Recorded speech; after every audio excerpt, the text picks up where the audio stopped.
বসে থাকবো? এখানে বসে থাকলে তো আর কোনো শিকার পাওয়া যাবে না, কোনো মানুষের দেখা নেই। যাই যাই যাই, একটু জঙ্গল জঙ্গল ঘুরে বেড়াই। আরে আজ কি ব্যাপার রে, কেউ আসে না কেন? যত হইছে জ্বালা। আহা, আজ 1 বছর পর যাচ্ছি আমার নাতনির বাড়ি। কতদিন যাই না। এ কি, সামনে এক জ্যালজান্ত পেতনি দাঁড়িয়ে গেল। কে রে বুইড়া দাদু, তুই আমার এই একা একা সন্ধ্যেবেলায় যাচ্ছিস কোথায়? তোর কি প্রাণের মায়া দয়া নাই? কি ব্যাপার? আরে পেতনি, তুমি এখানে কি করছো? আমি তো যাচ্ছি আমার এক নাতনির বাড়ি।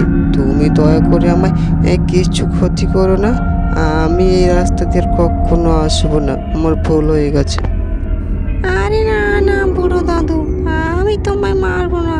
তবে শোনো, তোমার নাতনির বাড়ি থেকে ফেরার পর থেকে আমার জন্য কিছু খাবার নিয়ে আসো, বুঝলে? আরে পেতনি, তোমার জন্য খাবার আনতে হবে? ঠিক আছে, আমি তোমার জন্য খাবার নিয়ে চলে আসবো, কোনো চিন্তা করো না। ঠিক আছে, কথাটা যেন মাথায় থাকে। আমার জন্য কিন্তু এক হাঁড়ি পায়েস, মিষ্টি, অনেক কিছু খাবার নিয়ে আসবি, বুঝলি তো?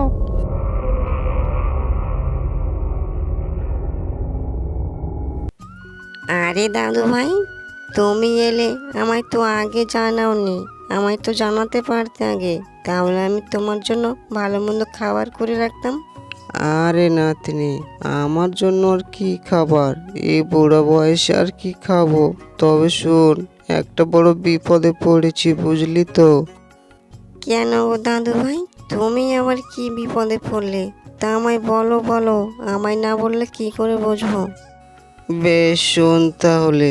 তোর বাড়ি আসার সময় জঙ্গলে এক পেতনির সঙ্গে দেখা হয়। সে আমায় বলেছে ওর জন্য খাবার আনতে, না হলে আমায় মেরে ফেলবে।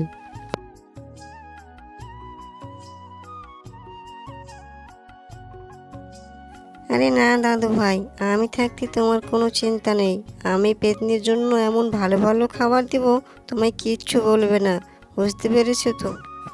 হ্যাঁ, ঠিকই বলেছিস নাতনি। অনেক ভালো ভালো খাবার রান্না করে দিস, তাহলে সে যেন নাম করে। আমি কালকে যাব, বুঝলি তো।